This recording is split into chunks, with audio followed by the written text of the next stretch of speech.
Saya katakan di beberapa media ini ada kebocoran. Saya bilang ada informasi Oke. bahwa MK akan memutuskan. Memang belum ada putusan.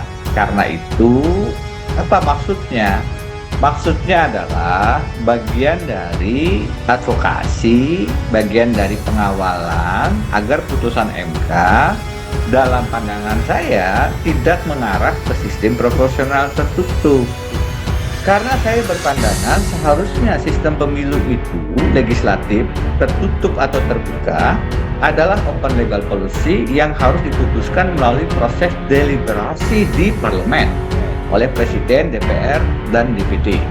Bukan kemudian diubah, dibajak dalam proses adjudikasi di peradilan. Bukan diubah oleh Mahkamah Konstitusi.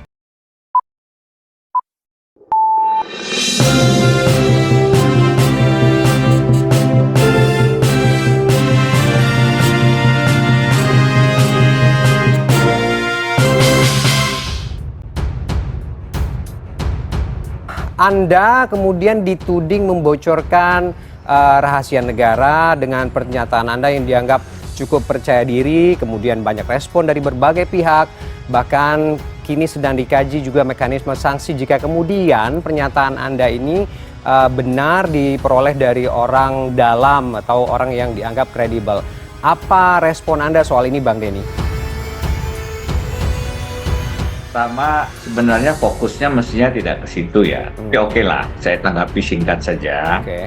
Saya katakan di beberapa media ini ada kebocoran. Saya bilang ada informasi bahwa MK akan memutuskan. Memang belum ada putusan. Karena itu, apa maksudnya? Maksudnya adalah bagian dari advokasi, bagian dari pengawalan agar putusan MK dalam pandangan saya tidak mengarah ke sistem proporsional tertutup. Kenapa menjadi perlu dilakukan sebelum putusan dibacakan dan informasi yang mengatakan akan tertutup itu menjadi penting disampaikan? Karena jika sudah diputus, sudah dibaca di hadapan sidang yang terbuka, itu tidak ada ruang untuk melakukan koreksi. Putusan MK harus dilaksanakan karena dia sifatnya final and binding. Langsung mengikat, langsung tidak ada upaya yang lain. Ruang kemudian untuk kita melakukan, memberi masukan, mengawal agar putusan MK itu sejalan dengan norma konstitusi adalah sebelum diputuskan. Nah, ini ruangnya sekarang, window opportunity-nya tinggal kalau minggu ini kesimpulan, bisa jadi minggu depan sudah ada putusan. Karena itu, maksud daripada membagi informasi itu ke publik agar ada kesadaran, dan bagus sekarang ada partai politik yang juga sudah bicara, ada teman-teman yang sudah bicara, saya diundang di media untuk menjelaskan, sehingga harapannya dalam ruang yang tersisa ini MK tidak mengubah sistem pemilu jadi proporsional tertutup. Kenapa? Satu, karena saya berpandangan seharusnya sistem pemilu itu legislatif, tertutup atau terbuka, adalah open legal policy yang harus diputuskan melalui proses deliberasi di parlemen oleh Presiden, DPR, dan DPD. Bukan kemudian diubah, dibajak dalam proses adjudikasi di peradilan. Bukan diubah oleh Mahkamah Konstitusi. Jadi, Undang-Undang Dasar kita tidak bicara tentang sistem pemilu legislatif. Apakah distrik, apakah proporsional, tertutup, terbuka, apakah campuran. Karena itu diberikan kepada pembuat undang-undang menentukan yang terbaik. Kedua, kalau saya selesaikan dulu. Kalau kemudian ini diputus dan diubah sedemikian rupa, padahal proses pemilu sudah berjalan, sudah ada daftar calon sementara, maka kan partai-partai akan kelimpungan ini untuk merubah lagi, karena hitung-hitungannya disusun dengan sistem proporsional terbuka. Daftar caleg sementara bisa berubah total karena caleg-caleg yang tidak dinomor jadi nomor 1 itu akan berpikir untuk mundur. Ini semua bisa berpengaruh terhadap persiapan pemilu kita dan kemudian bisa menjadi alasan macam-macam, penundaan pemilu ini dan itu. Nah, semua yang menghadirkan kerumitan-kerumitan dan kekacauan ini bisa dihindari jika MK kembali ke khitohnya sebagai pengawal konstitusi. Oke. Itu ruangnya hanya tinggal sebelum putusan. Maka ini adalah bentuk advokasi publik. Gitu. Oke.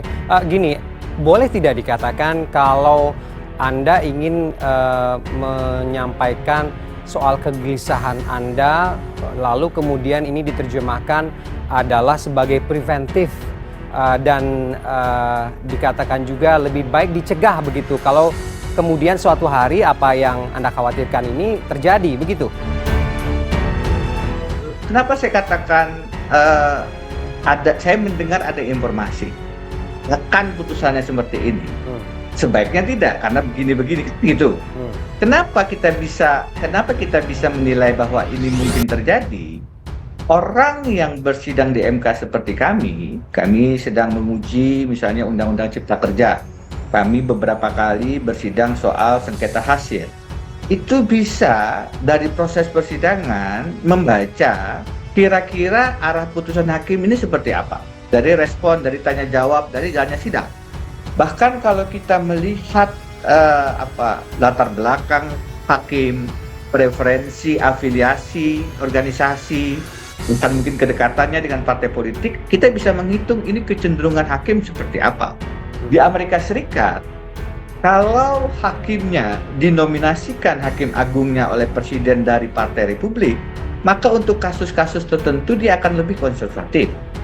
Kalau dia dinominasikan oleh presiden dari Partai Demokrat, maka kecenderungan putusannya akan lebih progresif, lebih liberal. Kenapa demikian? Karena preferensi hakim akan kelihatan dari siapa yang memilih dia. Sama dengan ini, kita bisa menganalisis, oh ini putusannya akan tertutup. Kenapa? Hakimnya dalam kasus ini 5-4. Dalam kasus ini kecenderungannya 6-3. Itu informasi-informasi itu bagi kita yang sering bersidang di MK biasa dilakukan. Sidang profesional terbuka tertutup ini sudah berjalan berbulan-bulan. Bahwasanya akan ada putusan yang tertutup terbuka sedang ditunggu-tunggu.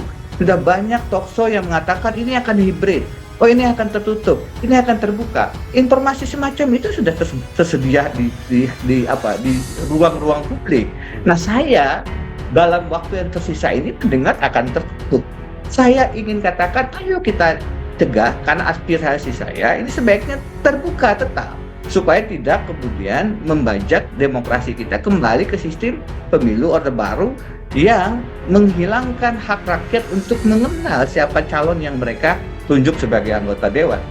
Ini kan bentuk kontrol publik. Jangan lupa, kita sekarang melihat dengan sangat terang gitu ya. Sistem kita sekarang sayangnya keadilan itu akan lebih hadir kalau kemudian dibawa ke ruang publik. Ada istilah no viral, no justice. Saya tidak ingin kita seperti itu, tapi faktanya jika ini tetap di ruang-ruang yang tidak dikontrol, tidak dibawa ke ruang publik, maka kecenderungan dia menjadi tidak adil ada. Karena itu, mari kita kawal Mahkamah Konstitusi. Putusannya belum ada, sehingga tidak bisa dikatakan membocorkan putusan juga memang, tetapi bahwasanya ada informasi yang mengatakan ini kembali ke tertutup dan perlu kita antisipasi, itu yang menurut saya penting dilakukan. Oke, artinya kemudian ini masih asumtif begitu ya, karena Anda menyangkal bahwa tidak ada kebocoran begitu, ini sebagai antisipasi saja. Kalau kemudian memang putusan MK ini sesuai dengan yang Anda sampaikan, selanjutnya antisipasinya bagaimana? Karena Pak Mahfud tadi juga sudah bilang kalau memang ada orang dalam yang kemudian membocorkan informasi ini padahal belum ketok palu, akan ada mekanisme sanksi. Merespon ini bagaimana? Ini kan sudah jelas mengatakan dalam tweet saya, dalam Instagram saya, ini informasi bukan saya dapatkan dari Hakim Konstitusi. Untuk menghindarkan bahwa ini mereka ada yang membocorkan. Jadi saya sendiri sudah mencoba memberikan guidance bahwa ini adalah upaya untuk antisipasi, karena tidak ingin membocorkan putusan. Kalau putusannya memang belum kok. Cuman justru karena belum itulah sekarang kita punya kesempatan untuk melakukan kontrol. Kalau sudah, putusan Mahkamah Konstitusi sudah tidak bisa diubah lagi. Kalau salah ya salah. Itu pengalaman yang baru saja kita kita hadapi dengan pelajaran pahit ketika putusan MK di 25 Mei mengatakan sebaiknya masa jabatan pimpinan KPK itu dirubah dari 4 tahun ke 5 tahun. Loh, pada dasarnya salah satunya disebut supaya tidak dipilih 2 kali oleh Presiden dan DPR yang sama. Padahal ditunda dari 2023 ke 2024, di Juni pansel itu masih dibentuk oleh Pak Jokowi. Fit and proper test-nya masih oleh DPR yang sama. Artinya apa? Artinya ada something wrong dengan putusan MK tersebut dan itu tidak bisa kita koreksi lagi. Oke, baik. Padahal dampaknya bisa sangat besar bagi KPK yang harusnya kita jaga dengan pimpinan-pimpinan yang beretika. Sekarang kan justru kami sedang melaporkan ke Dewas. Oke. Ada dugaan pembocoran dokumen di ESDM, ada laporan terkait dengan berbagai macam isu etika loh. Karena kemudian diperpanjang 5 tahun, malah bukannya dapat sanksi, malah dapat, saya menggunakan istilah gratifikasi jabatan pimpinan-pimpinan KPK ini. Itu kan tidak bisa dikoreksi karena sudah diputus. Maka sebelum yang ini terlanjur, sebelum ada putusan, ada bacaan informasi bahwa ini akan diputus kembali ke sistem proporsional tertutup, maka mari kita kawal, mari kita kritisi, mumpung masih ada ruang, sehingga kemudian tidak terjadi putusan yang lagi-lagi problematik begitu dari sisi demokrasi kita, dari sisi pemilihan umum legislatif yang lebih demokratis dan lebih jujur dan adil.